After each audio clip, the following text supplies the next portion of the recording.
नमस्कार साथीहरु, च्यानलमा वेलकम छ। साथीहरु, हामीले चाहिँ यो पार्ट 2 को लागि भिडियो बनाउन खोज्दै छौं। हामीले पार्ट 1 मा चाहिँ यो डिम्याट फर्म बनाउनको लागि चाहिँ डिम्याट फर्म कसरी भर्ने, त्यसपछि डिम्याट फर्म भरिसकेपछि हामीले ब्याङ्कले चाहिँ जस 1-2 हप्ता भित्र चाहिँ हामीले डिम्याट आइडी दिन्छ। त्यसपछि हामीले सिआरएन नम्बर लिनुपर्ने हुन्छ। यसको लागि ASBA फर्म भर्नुपर्छ।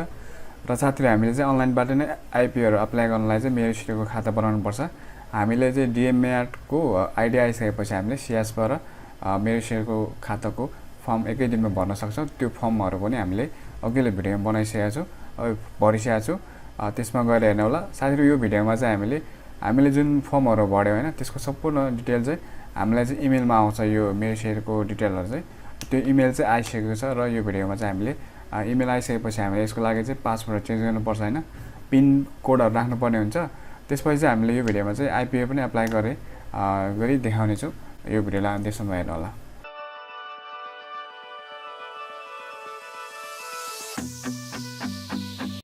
ओके साथीहरु, तपाईहरुले चाहिँ आफ्नो इमेल चेक गर्नु होला। इमेलमा चाहिँ तपाईलाई इनबक्समा आएन भने स्प्याममा चेक गर्नु होला। स्प्याममा आउँछ यसको, तपाईले देख्न सक्नुहुन्छ। यहाँ स्प्याममा क्लिक गर्नु होला। यसमा चाहिँ MeroShare को एउटा डिटेल लिंक पठाउँछ, आइडी र युजर आइडी, त्यसपछि पासवर्ड पठाउँछ। पासवर्ड पनि हामीले यो पासवर्ड हालिसकेपछि चेन्ज गर्नुपर्ने हुन्छ। त्यो लिंकमा क्लिक गरिदिनु होला तपाईले। त्यसपछि चाहिँ हामीले जुन ब्याङ्कबाट आएको आइडीहरुलाई चाहिँ हालेर जुन पासवर्ड दिएको हुन्छ उसले चाहिँ त्यो पासवर्ड लगइन गरिसकेपछि हामीले त्यो पासवर्डलाई चेन्ज गर भन्ने अप्सन आउँछ। त्यसलाई हामीले चेन्ज गर्नुपर्ने हुन्छ। यो चाहिँ साथीहरु, तपाईले आफ्नो कुनै नोटबुक अथवा हैन गुगल ड्राइभमा एउटा कपी उसमा ड्राइभमा अथवा कपीमा चाहिँ लेखिराख्नु होला। पछि गएर तपाईलाई यो के भन्छ, यो पासवर्ड बिर्सिहाल्यो भने पछि चेन्ज गर्नलाई तपाईलाई पैसा लाग्छ हैन। अहिले नै तपाईले नोटबुकहरुमा सारी राख्दा हुन्छ। र भएन भने चाहिँ तपाईले गुगल ड्राइभमा आफ्नो उसबाट सेभ गर्दै राख्दा हुन्छ। यसको चाहिँ पासवर्ड र आइडी दिएको हुन्छ। त्यो पासवर्ड र आइडी माथि हाल्नुस् हैन। त्यसपछि त्यो आइडी हालिसकेपछि तपाईले लगइनमा थिच्दिनु भयो भने यहाँ देख्न सक्नुहुन्छ। हामीलाई चाहिँ करेन्ट पासवर्डमा चाहिँ जुन उले ब्याङ्कबाट पठाएको जो इमेलमा हुन्छ हैन, त्यो इमेललाई हाल्नुस्।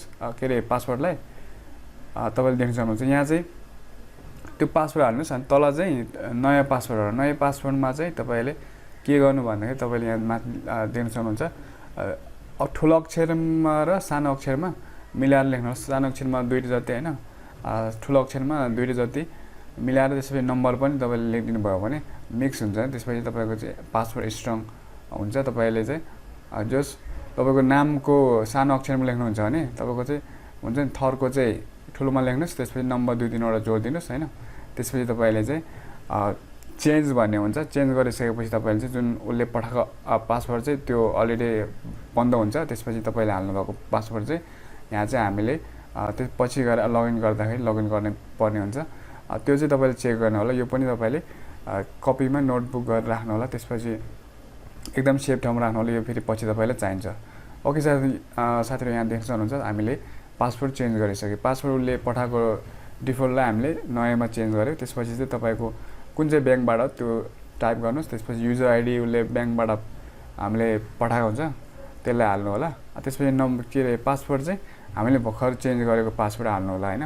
यो हालिसकेपछि चाहिँ हामीले फेरि पिन कोड हाल्नु पर्ने हुन्छ। साथीहरु, हामीले पिन कोड चाहिँ जस्तो हामीले के भन्छ एटीएम तिर युज गर्ने जस्तै हैन, पासवर्ड चाहिँ हाल्नु पर्ने हुन्छ। के रे पिन आइडी हाल्नु पर्ने हुन्छ।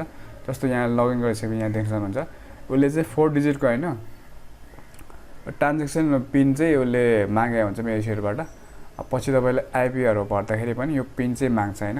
यो पिन चाहिँ एकदमै इम्पोर्टेन्ट छ। यो पनि एकदमै तपाईले कपीमा कसैले नभेट्ने गरी अथवा तपाईले 2-3 वटा ठाउँमा चाहिँ लेखिराख्नु होला। पछि तपाईलाई एकदम चाहिन्छ। यो चाहिँ 4 वटा हो।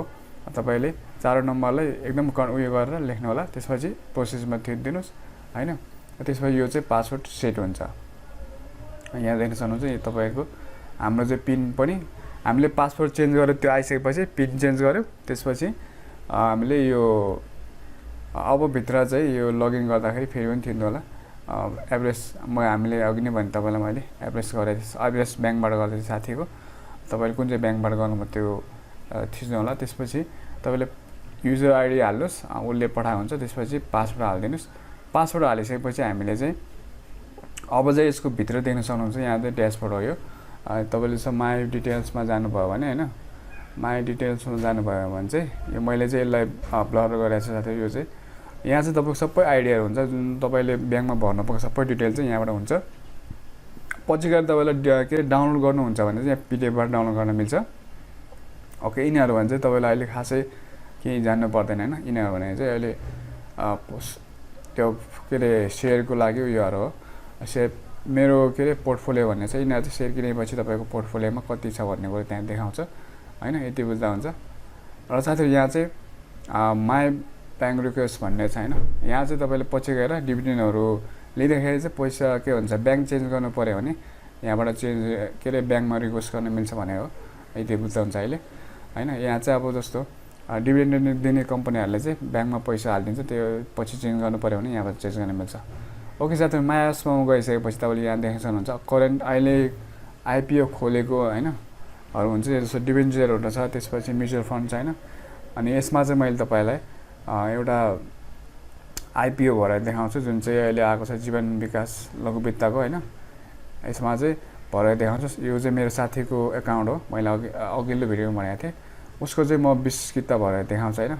पर्ने चान्सेस चाहिँ खासमा 10 किता हो। अहिले मान्छे 25 लाख भन्दा बढी पुगिसक्यो डिमाट खाता खोल्नेहरूको सङ्ख्या। तैपनि होइन 20 किता हालेको पऱ्यो भने यो कम्पनी चाहिँ एकदमै राम्रो छ, त्यही भएर मैले यो भर्न लाग्यो। तपाईँले यहाँ जति जस्तो आइपिओ भर्दाखेरि तरिका एउटै हो।